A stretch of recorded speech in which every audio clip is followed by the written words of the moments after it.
topic is perpetuating the revolving door syndrome, and we're talking to Pastor Walker in reference to this system.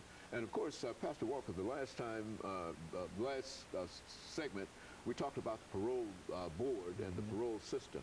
Let's have you to deal almost exclusively with this as a system this morning, because I think that you've indicated that there are some states that have already eliminated the parole board. And so let's talk about Tennessee in reference to all of that. Absolutely. I think it would be a good thing because we talk about the crime rates, and then we talk about the cost of incarceration.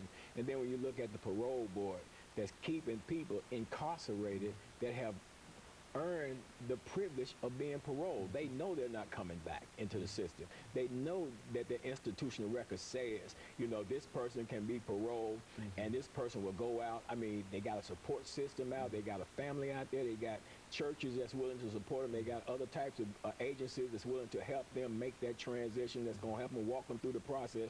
They know they're not coming back, but they're keeping them incarcerated, and that's at a cost to the state. So if you got a part of your vehicle that's causing your vehicle to not run right, you need to fix that part of the vehicle, and that part that's causing the system to not run right is the parole board, because that's what they're doing.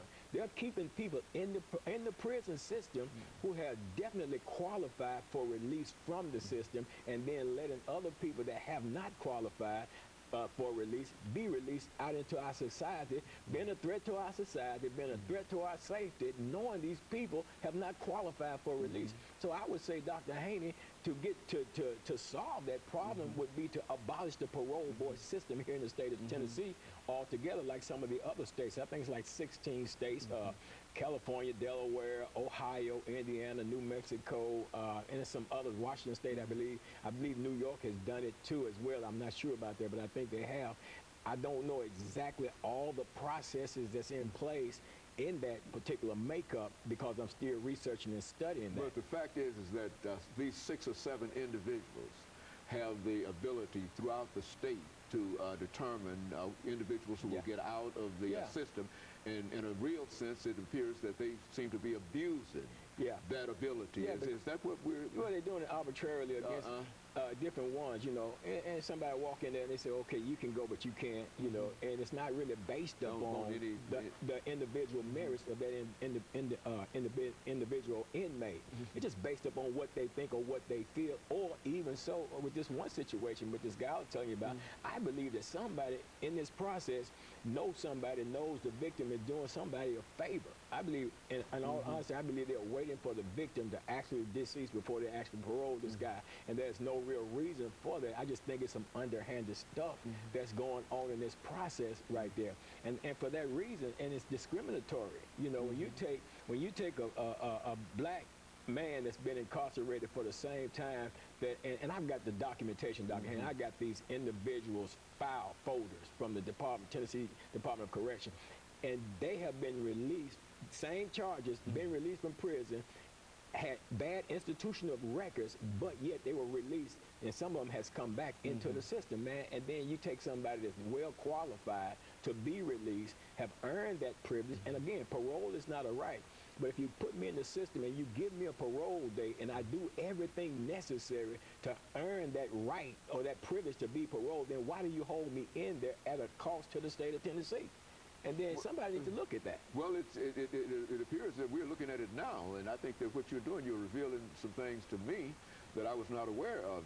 You're telling me that these 6 or 7 individuals, not only in the state of Tennessee, but wherever these boards exist, they have the power to, in a real sense, arbitrarily, as you indicated, that you think that somebody is being held in prison because they anticipate this individual that would like to have him.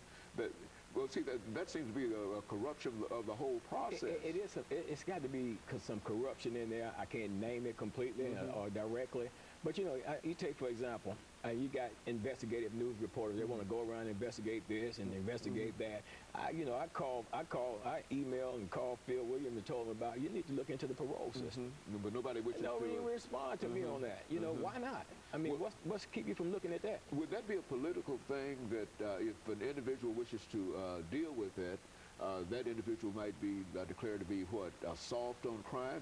Would that be one of the justifications that would steer folks away, politicians away from? It's possible, yeah. It's possible that person would look at him as being soft on crime. But and I need to say this again. I believe if you commit a crime in the state of Tennessee or in the United States of America, period, and you did that crime, I believe you should be punished for that. I believe you should be tried, you should be convicted, you should be sentenced, you should go to prison.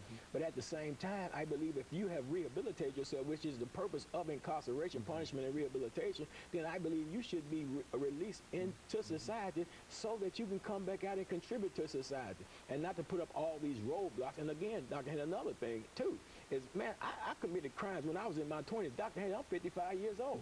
Man, look here. Why do I still have to have my criminal record background following me for the rest of my life? Man, I've been pastoring since 1993. I've been in ministry since 1986, man. Now, and, you know, we've talked about that, and as a matter of fact, that's one of the things that I wanted to talk to before we get off this topic today, and that is the civil rights of ex-offenders. Yeah. I mean, it seems that individual become, as you indicated in your own case, an individual becomes involved with the law, and his name is put on the record. On the blacklist. Really on the blacklist, and he almost gives up all kinds of civil opportunities that could exist well, in America. You take my rights, you take my civil rights, you release me out into society, tell me go get a job, but you don't stop taking income tax out of my check. If I'm not a citizen, if I can't vote, if I can't go and get a job without being discriminated against because I have a criminal background, then why should I have to pay taxes in the United States of America? I should be exempt from the tax. Do you believe employers discriminate against ex-offenders? Absolutely, they do, and I'm trying to challenge that issue. And somebody said that it has to be made a protective class in order to stop that, because Tennessee is a right to hire state. In other words, they can hire you, fire you whenever they want to for whatever reason. They don't have to give you one.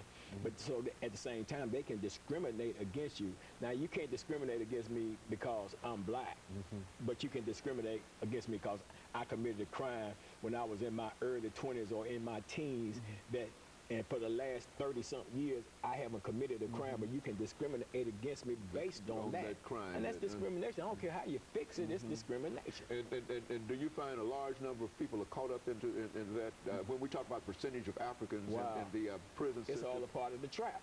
It's all a part of the trap. If I can get you, black man, to get put a felony conviction on you, get you in the courtroom, make you plead guilty for whatever, as long as I can tack that felony against you, I got your mark for the rest of your life. You're going to have a hard time excelling in accomplishing things in life, although your mindset may not be criminal. You might have got caught with a bag of weed. You up there, you're scared. They coerce you. You convinced the PD, the public defender, he convinced you to go on and cop out because they're going to send you to jail for 5 years, but you can cop out and get probation. But you get probation, a year, you're off probation, but you got a felony that's affecting you for the rest of your life. And it's a tag. I think it's done.